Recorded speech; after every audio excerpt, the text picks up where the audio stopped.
नमस्कार दोस्तों, मैं हरिओम एक बार पुनः फिर से आप सबों के बीच करंट अफेयर को लेकर उपस्थित हो चुका हूं। दोस्तों, सबसे पहले आप सभी को राष्ट्रीय युवा दिवस की हार्दिक शुभकामनाएं। जितने भी युवा आज हमारे चैनल से जुड़े हुए हैं उनको एक बार फिर दिल से राष्ट्रीय युवा दिवस की हार्दिक शुभकामनाएं। तो दोस्तों, बिना देर किए चलिए अब हम लोग करंट अफेयर की तरफ बढ़ते हैं। आज करंट अफेयर में हम लोग देखेंगे सबसे पहले स्वामी विवेकानंद के जन्मदिन पर मनाए जाने वाले राष्ट्रीय युवा दिवस के विषय में। यहाँ पर कुछ इसे हम विस्तृत रूप से जानने का प्रयास करेंगे। उसके बाद आगे बढ़ेंगे और हम लोग तमाम छोटी बड़ी घटनाओं को जो करंट अफेयर के तौर पर आने वाले आगामी प्रतियोगी परीक्षाओं में प्रश्न उत्तर के रूप में शामिल हो सकते हैं, उसे विस्तार से देखने की प्रयास करेंगे। तो चलिए बिना देर किए शुरू करते हैं।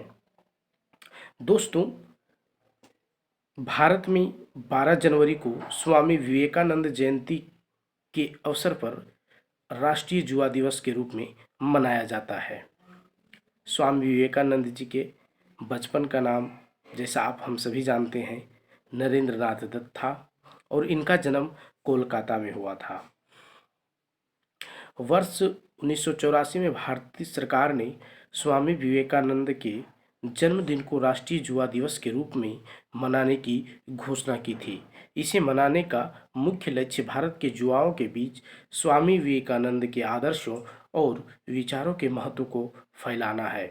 इस दिवस का उद्देश्य विवेकानंद की शिक्षाओं एवं आदर्शों को भारतीय युवाओं के लिए रोल मॉडल के रूप में पेश किया जाना है। इस दिन को राष्ट्रीय युवा दिवस के रूप में मनाया जाता है ताकि देश के युवा स्वामी विवेकानंद के जीवन, कार्यशैली, चेतना और आदर्शों से प्रेरणा ले सकें। इस दिन देश भर के विद्यालयों एवं महाविद्यालयों में तरह तरह के कार्यक्रम होते हैं, जैसे रैलियां निकाली जाती है, योगासन की स्पर्धा आयोजित की जाती है, पूजा पाठ होता है, व्याख्यान होते हैं, विवेकानंद साहित्य की प्रदर्शनी भी कहीं कहीं लगाई जाती है। चलिए कुछ इनके और भी महत्वपूर्ण फैक्ट को जानते हैं। स्वामी विवेकानंद वेदांत के विख्यात और प्रभावशाली आध्यात्मिक गुरु थे। उनका वास्तविक नाम नरेंद्र नाथ दत्त था। उन्होंने पश्चिमी देशों में भारत के वेदांत एवं योग के दर्शन का प्रचार एवं प्रसार किया। उन्होंने अमेरिका स्थित शिकागो में वर्ष 1893 में आयोजित विश्व धर्म महासभा में भारत की ओर से सनातन धर्म का प्रतिनिधित्व किया था। वे रामकृष्ण परमहंस के सुयोग्य शिष्य थे, जिन्हें औपनिवेशिक भारत में राष्ट्रवाद की अवधारणा को बनाए रखने के लिए भी जाना जाता है। विश्व के अन्य धर्मों के बीच हिंदू धर्म का प्रसार करने का श्रेय भी इन्हीं को ही जाता है।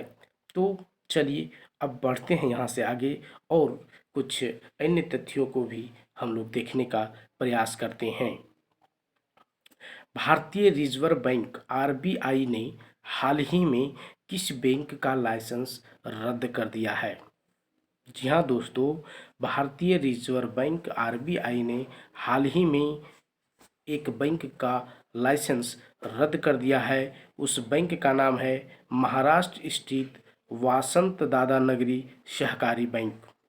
भारतीय रिजर्व बैंक आरबीआई ने महाराष्ट्र के वसंत दादा नगरी सहकारी बैंक का लाइसेंस रद्द कर दिया है। इसके बाद बैंक अपनी कारोबारी गतिविधियां संचालित नहीं कर सकेगा। हालांकि इससे बैंक के 99% ग्राहकों पर ज़्यादा असर नहीं होगा और उन्हें पूरी रकम वापस मिलेगी।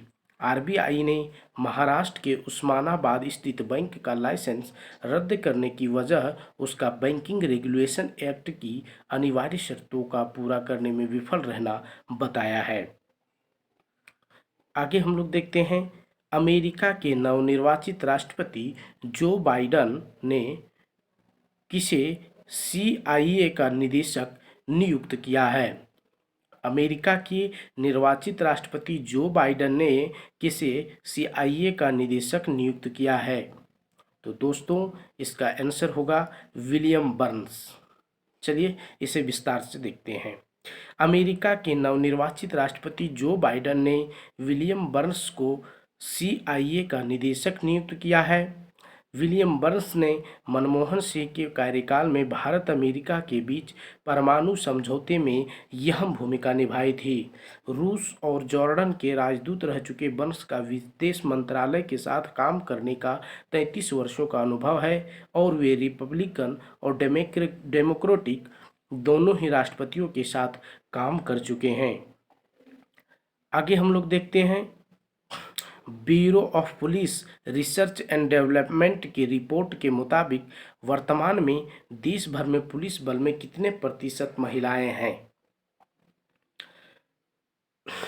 Bureau of police research and development की रिपोर्ट के मुताबिक वर्तमान में देश भर में पुलिस बल में कितने प्रतिशत महिलाएं हैं।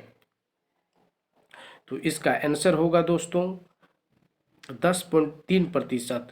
Bureau of police research and development की रिपोर्ट के अनुसार देश भर में पुलिस फोर्स की कुल तादाद 20,91,448 है, जिनमें 2,15,504 महिलाएं हैं।